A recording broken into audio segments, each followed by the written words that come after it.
সরিষা আর নারিকেল দিয়ে ইলিশ মাছ রান্না করব। এর জন্য প্রথমেই আমি সরিষা নিয়ে নিলাম। তো আমি সরিষাগুলোকে ব্লেন্ডারে করে বাটবো। এর জন্য প্রথমেই শুকনো সরিষাগুলোকে একটু ব্লেন্ডারে ঘুরিয়ে নিতে হবে। এতে করে সরিষার বাটাটা একদম মিহি হবে। আর যদি একবারেই জল দিয়ে বাটা হয় তাহলে বাটাটা একদমই মিহি হয় না। তো আমি এই সরিষার সঙ্গে পরিমাণ মতো নারিকেল আর কাঁচামরিচ দিয়ে দিয়েছিলাম।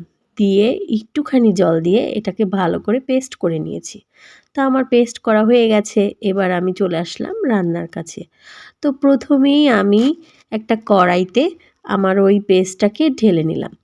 ঢেলে নিয়ে এর সঙ্গে আমি দিয়ে দিলাম হচ্ছে হলুদের গুঁড়া, লবণ আর জিরার গুঁড়া। আর দিয়ে দিব হচ্ছে সরিষার তেল। রান্নাটা আমি সরিষার তেলেই করব, তাই সরিষার তেল দিয়ে দিলাম পরিমাণ মতো। দিয়ে এটাকে আমি এবার মিক্সড করে নিচ্ছি। একটু ভালো করে চামচ দিয়ে মিক্সড করে নিয়েছি।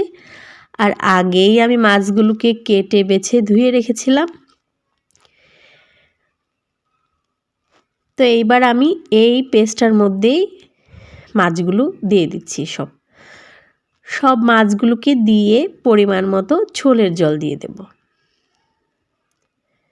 এই তো আমি ব্লেন্ডারটা ধুয়ে জলগুলো দিয়ে দিচ্ছি। এতে করে ব্লেন্ডারে লেগে থাকা বাটাগুলো চলে আসছে। এবার আমি চুলাটা অন করে দেব। আর দিয়ে দিয়েছিলাম হলো 4-5টা কাঁচামরিচ। এবার ঢাকনা দিয়ে কিছু সময় জাল করে দেখে নিচ্ছি। এই তো আমি যতটা ঝোল রাখবো ঠিক ততটা হয়ে গেলেই রান্নাটা আমার হয়ে যাবে। খুব একটা বেশি সময় লাগে না রান্নাটা হতে, খুব অল্প সময়েই রান্নাটা হয়ে যায়।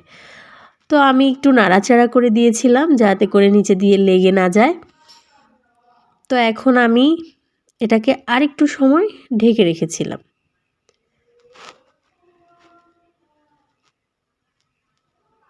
তো এই তো রান্নাটা আমার হয়ে গেছে।